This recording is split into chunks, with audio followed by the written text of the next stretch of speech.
दिल्लीचे मुख्यमंत्री अरविंद केजरीवाल नक्षलवादी असल्याचा आरोप भाजप नेते सुब्रमण्यम स्वामी यांनी केलाय।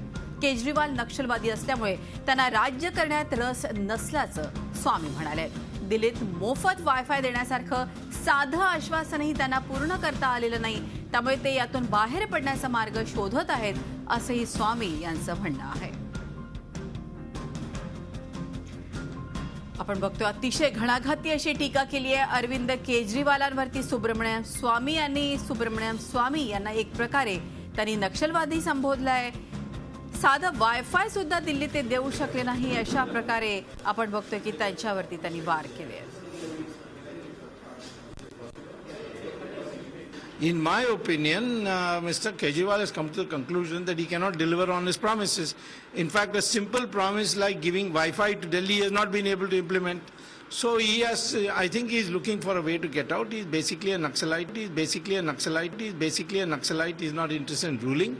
He is only interested in creating disruption. मनसेचे नेते सुभाष वारे आपल्याबरोबर आहे। आपचे नेते सुभाष वारे आपल्याबरोबर आहे। आपण सुभाषजी, आपण बघतोय कशा तऱ्हेनं अरविंद केजरीवाल यांना नक्षलवादी संबोधले आहे भाजप नेते सुब्रमण्यम स्वामी यांनी, काय आपली यावरती प्रतिक्रिया? मी तर आम आदमी पार्टीचा महाराष्ट्राचा संयोजक आहे। मी आता शेतकरी शेतमजूर यात्रेच्या निमित्तानं मराठवाड्यात फिरतोय। सुब्रमण्यम स्वामींचं ऐकलं मी। एकूण देशामध्ये सुब्रमण्यम स्वामींची जी प्रतिमा आहे ती अत्यंत बेजबाबदार वक्तव्य करण्याबद्दल अशी आहे। या देशातल्या मुसलमानांनी दुय्यम नागरिकत्व स्वीकारावं इतकी बेजबाबदार विधानं करणाऱ्या सुब्रमण्यम स्वामी सारख्यांचं हे विधान सुद्धा किती गांभीर्याने घ्यावं असा माझ्यासमोर प्रश्न आहे। पण तरी सुद्धा माध्यमांच्याकडून ते समोर आणलं गेलंय, म्हणून मी मुद्दाम माझी प्रतिक्रिया देतो की दिल्लीमधलं सरकार 100 दिवसांच्या आत दिल्लीमध्ये ज्या शेतकऱ्यांना गारपिटीचं नुकसान सोसावं लागलं त्यांना एकरी 20,000 रुपये नुकसान भरपाई देण्याचं काम दिल्लीत सुरू झालेलं आहे। या महाराष्ट्रामध्ये याच्या आधी अस्तित्वात आलेल्या सरकारला अजून ते जमलेलं नाही। दिल्लीमध्ये मोहल्ला सभांच्या मार्फत त्या मोहल्ल्यामध्ये जे निराधार वयस्कर ज्येष्ठ नागरिक आहेत त्यांना पेन्शन देण्याचं काम सुरू झालेलं आहे। अशा अनेक गोष्टी दिल्लीमध्ये होत आहेत आणि त्यातून जेव्हा सत्तेवर आलं तेव्हा आम आदमी पार्टीला 52% मतं पडली होती।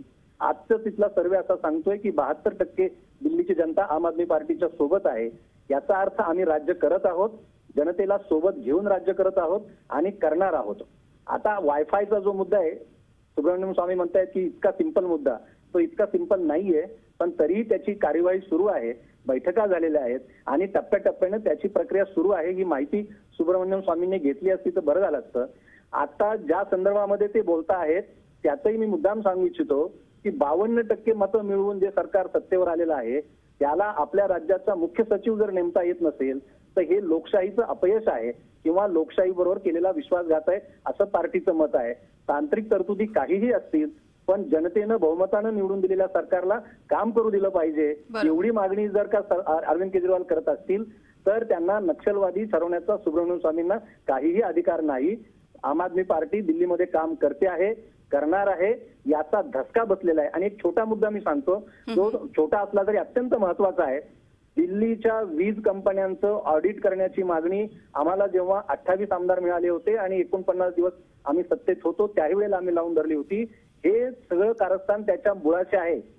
दिल्लीतल्या वीज कंपन्यांचं जर ऑडिट झालं तर दिल्लीकरांना इतकी वर्ष महाग वीज का मिळाली आणि त्याचे पैसे शीला दीक्षितच्या खिशात गेले का बीजेपीच्या खिशात गेले हे सगळं बाहेर पडणार आहे। याची भीती या दोन्ही प्रमुख पक्षांना पडलेली आहे। हे ऑडिट होऊ नये याच्यासाठी या मुख्य सचिवांचा मुद्दा काढला जातोय। मला असं वाटतं जनतेने हे समजून घेतलं पाहिजे। अगदी खरं आहे। धन्यवाद आमच्याशी बोलल्याबद्दल। आपचे नेते सुभाष वारे आपल्या बरोबर होते। आपण बघतोय की अरविंद केजरीवाल यांना एक प्रकारे सुब्रमण्यम स्वामी यांनी नक्षलवादी संबोधलं आणि ज्या तऱ्हेनं आपण बघतोय आपच्या प्रतिक्रिया येतात आणि खरोखरच दुर्दैवी असं स्टेटमेंट म्हणायला काहीच हरकत नाही। झी 24 तास रहा एक पाऊल पुढे।